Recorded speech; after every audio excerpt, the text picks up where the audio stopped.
Hey virtuals, welcome to art class. I'm Miss Davis and I teach 1st, 5th, and 6th grade art. We have a big, beautiful art room at the middle school. I can't wait for you guys to see it. However, nobody's getting to use it this year.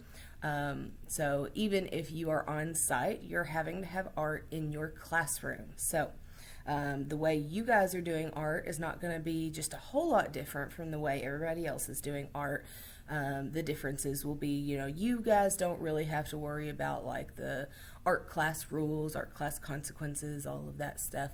But I am still going to go through our syllabus with you. And I'm going to kind of give you guys a little bit of background on me too, so you guys can kind of get to know me if you're new to the school or if you are 5th grade and you have forgotten that I was your 1st grade teacher. I have some slides for you guys. So I'm going to go ahead and pause this and switch over to my slides.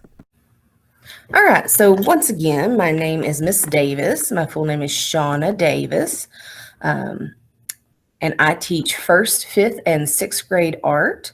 So I will have 2 5th grade classes in the morning here at the middle school, 2 6th grade classes right before lunch, and after lunch I leave the middle school and I go teach 1st grade art. A little bit about me: when I am at home, I'm usually drawing stickers. I really like to make stickers, and I sell them on a website called Etsy. Usually they're very cutesy and nerdy, having to do with anime and video games. And I do have business cards if you and your parents are interested. Okay, I like to talk about my husband. So I have a very cute husband, and I'm very proud of him. He is a computer programmer. And so I can tell you firsthand that computer programming is an excellent career to go into. He gets paid well, and he is one of the lucky ones who gets to work from home. So there is that potential to be able to work from home. Not all computer programmers get to work from home, but he is one of the lucky ones. He makes amazing homemade pizza, and he loves playing games and watching anime. So that's how we spend a lot of our time outside of class. So we'll watch anime together, we'll play games together, and that's when I'm not drawing my stickers. If you ever go to anime conventions, I'm trying to sell my stickers at anime conventions too. So he is the long-haired guy behind the booth with me if you ever run into me there.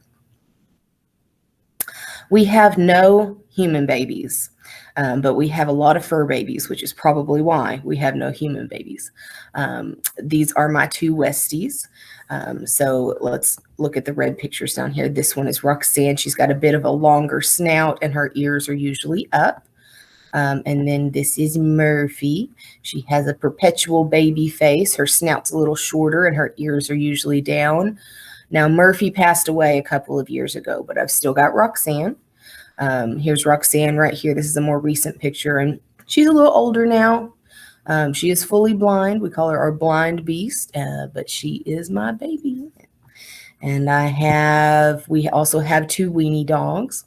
They are sisters from the same litter, and they were the only 2 long-haired weenie dogs in the litter. One of them is brown, and we named her Sachiko. Sachiko. It's a weird name, isn't it? And then we have Sophie, who is a pure black weenie dog. That is a very rare color, but they were the only 2 long-haired weenie dogs in the litter. And their personalities are huge. I love weenie dog personalities. And they're both very different. So Sophie just likes to kind of chill out in some covers, and Sachi is very photogenic and just likes to mind and follow directions and things like that. Sophie, she kind of flows by the beat of her own drum. And then this happened. We acquired a squirrel last August. So she's been with us for a year now. We found her at 3 weeks old out in our front yard. Her mother had passed away. We could see very clearly that mother was not coming back for her. So we took the baby. We took her to the vet. She was healthy. We raised her.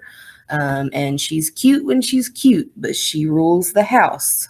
If you have a gray squirrel in the house, they have very, very strong instincts. They're wild animals. They scratch, they bite. They're not domesticated like guinea pigs or hamsters or chinchillas.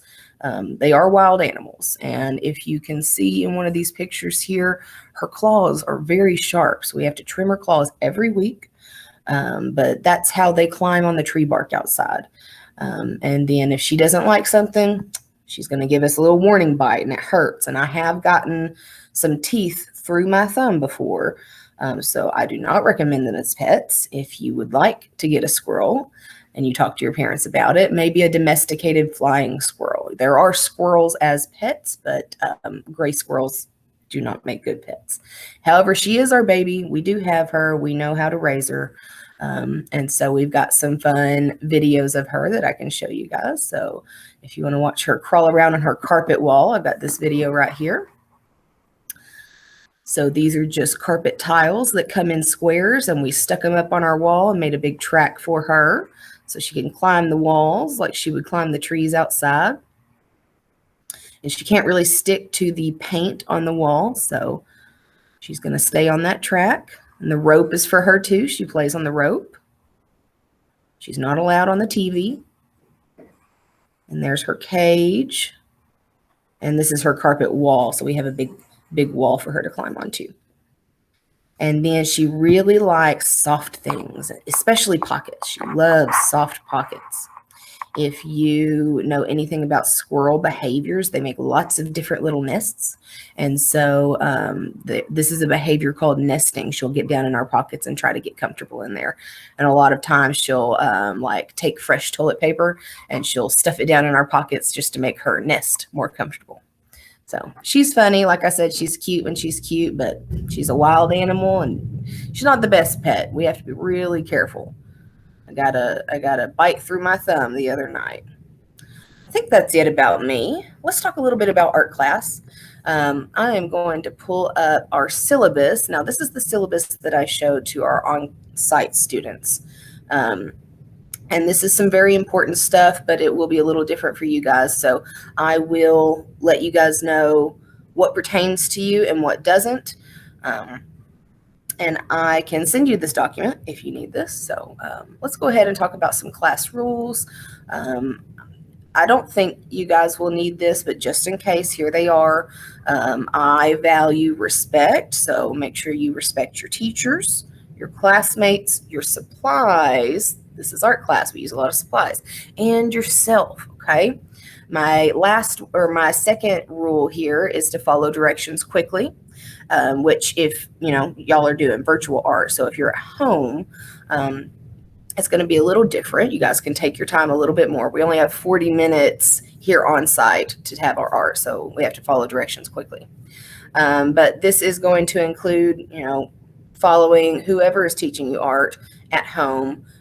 Follow their directions quickly. So mom, dad, grandma, grandpa, whoever is with you at the time, whatever they tell you to do, just make sure you're following your directions. And show support for your classmates. If you see any of their art, maybe you don't like it, but you don't have to say that. If you can't say anything nice, don't say anything at all. Just be respectful of your classmates.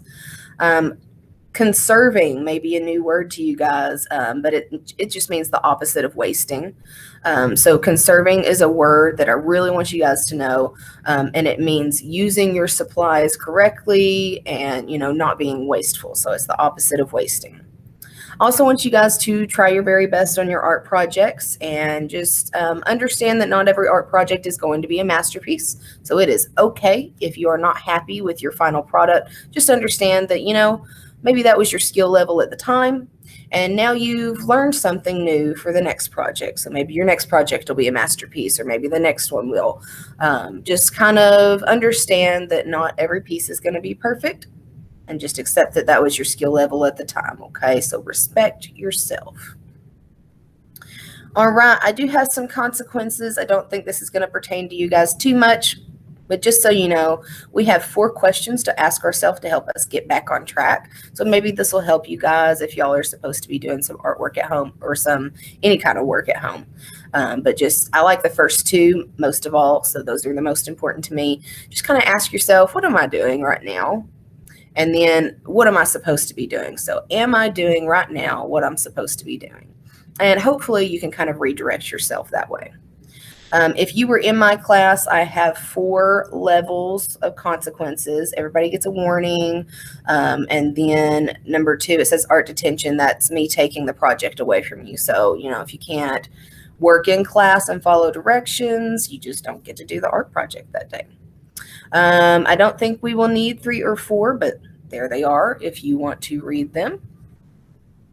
Bathroom procedures will not pertain to you guys. However, there it is if you want to see. Roll call. We won't need seating procedures, but I do want to know, that you're doing your work. So here's how roll call is going to work for us. Once you have tried your artwork, I just want you to try it, okay? I want you to snap a picture of it and send it to my email. I'm going to archive the emails so they don't stay in my inbox, because there's going to be a little over 100 of you guys. So I just want to see that you did it. I'll mark you on your page that you did it, and it's a completion grade, okay? I want to see that you tried. If you just did a scribble scrabble or something, I might take some points, but I want to see a picture telling me that you tried to do the project. So that's how we will do roll call. That's how I will mark your grade down. And we'll talk about how I grade in just a little bit. All right, so your art supplies, it'll be slightly different for you guys. It says there's no need to go out and buy any additional art supplies. Please just use whatever you have at home. If I say to use markers, most of the time you can switch over to crayons or colored pencils if you don't have markers. A pencil and an eraser is going to be a big deal. You have to have a pencil and eraser to be able to draw with and erase your mistakes with. Glue sticks and scissors are good to have. And I like to have markers and crayons available, although colored pencils should be fine usually. If we do a project like marker painting, of course, you would need markers because you can't paint with crayons, okay? Let's see. Most of the time, I won't have you guys use anything more than those basic supplies. But if I do, maybe I use pipe cleaners or Model Magic, usually it's a real cheap item from Walmart. Y'all can just run over to Walmart and get it. And if you don't want to do that, you just use whatever you have at home, okay? Let's see.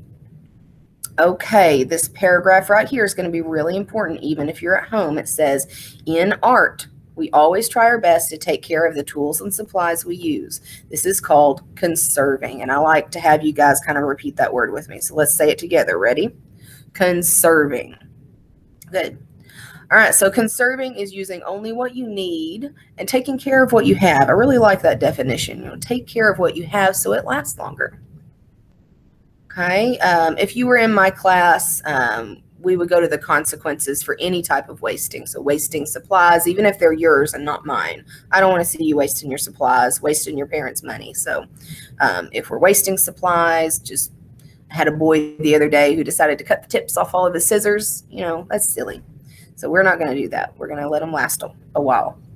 And if you're wasting time and you're doing the on-class art, we would go to the consequences for that. All right. It's probably a good idea not to share your supplies with other people who are not in your household. And we are not doing that in school. So on-site kids cannot share their art supplies with anybody. Here is the stuff you guys like to know about. So I call it the fun stuff. Here are just a few projects that we're going to do this year, and you can kind of change them up if you need to. We're going to start off the year next week with some mustache portraits. So we'll talk about an artist who likes to play with his mustache and take pictures of himself. And then we'll draw a portrait of ourselves and slap on a big old mustache, and that's a fun one. Later in the year, I want to get our hands on some clay or some Model Magic, something that we can mold, okay? And I like to do emojis. So I like emojis. I think you guys like emojis. And you kind of pick whichever emoji you want, as long as it's school appropriate. And we will mold it out of either clay or Model Magic. I think Model Magic is a little bit cheaper at Walmart. And clay is going to be more messy, gooey, wet, and you'll have to clean up a whole lot afterwards. It's not too bad, but Model Magic is a lot easier to deal with. We will also be participating in a lot of drawing challenges this year. I like to look up drawing challenges at home, inspired by some Instagram artists that I follow. One of them we did last semester was called Tune Me. So we drew half of our portrait on a piece of paper and kind of designed the background with something kind of unrealistic, something you wouldn't see in real life. And then we held it up to our face, half of a portrait cartooned, half of it was photography, and we took a picture of ourselves. So that was a fun one. That was Tune Me, and we'll do just some drawing projects to kind of advance our drawing skills a little more this year. Lots of drawing projects.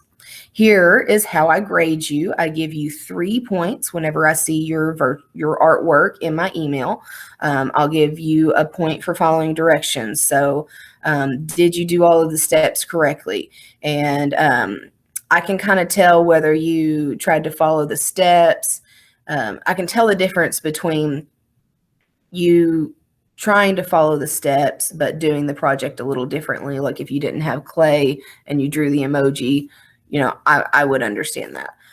But here's how I grade you. I give you 1 point for following directions. So ask yourself, did you do the steps correctly? I give you another point for participating. Just make sure you're doing the work required and you're trying. So if you just scrabble on a piece of paper and turn that in, I can tell you didn't try, okay? And then number 3 is art class. So I want you guys to be creative with your projects. If you just copy the project example, that's not being creative, okay? That's copying. And I like to say that copying is one way to get better at art. However, on these projects, I want you kind of taking the steps, following the steps correctly, but then putting in your own ideas. Don't make it exactly like mine. I want you to take it and kind of make it your own. Show me your personality with your artwork. So this is a really good question to ask yourself to help yourself kind of get some creativity into your projects. Does it include your own interests and ideas? All right. So, don't take a whole lot of time on it, but just don't copy the example. Put in some of your own interests and ideas. Okay. The next part will not pertain to you guys at all. These are some classroom procedures. So we write our name in a certain way if you're doing on-site art. I have a procedure called 3 before me that cuts down on me having to repeat directions a bunch of times when I'm in class with a bunch of students. And then at the end, we get out a piece of practice paper if we're done early, or a coloring page. And I call this meditation time because it's, I just kind of want you guys to chill out, relax, and empty your mind onto a piece of paper. Okay. This paragraph right here is going to be really important to you guys, and I have really mislabeled it when I called it school closing, because it's not just what would happen if everybody was doing art from home. This is also for my virtual students, so you guys and anybody who's quarantined and has to do off-site art. So this is how we're going to do any type of off-site or virtual art. Your activity teachers will still be uploading lessons to your Google Classroom. So you still have an activity lesson every week. We're still available to help you if you don't understand something. So please email me or dojo me if you have any questions on the project.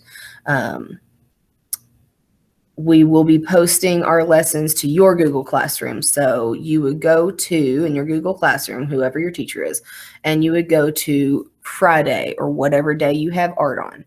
And you're going to find my YouTube link. So under our Friday tab, so Friday is the virtual day, I will just post a link with maybe a little description. And all you have to do is go to that YouTube link, watch the video, do the project, snap a picture of it, and email it to me, and I will mark you here for the day and give you your art grade, okay? Let's see. Yes, so most of the projects that you do at home, I'm going to make this year a year of very basic materials. And again, if I use anything different, it's going to be something cheap you can buy at Walmart. And you can substitute, if you don't want to go buy something at Walmart, I'll allow substitutions, things like that. All right, and then in class, we played the name game to help learn each other's names, but since we're not in a big group together, we're going to skip that. Let me scroll up and see if there was anything else I wanted to tell you guys. On art supplies, just remember, if you don't have it or you don't want to go buy it, just use what you have and kind of modify the project until it works for you. I still want to see that you tried, trying to get your grade points and everything. You were creative, things like that. Just send me a picture of it, and that's all you have to do for art class. Okay, I'll mark you here and give you your points. All right, I'm going to stop the recording real quick. All right, and that is it for Virtual Art Week 1. I'm Miss Davis, and if you have any questions, feel free to email me or dojo me. And I will see you guys next week for some mustache portraits. Bye-bye.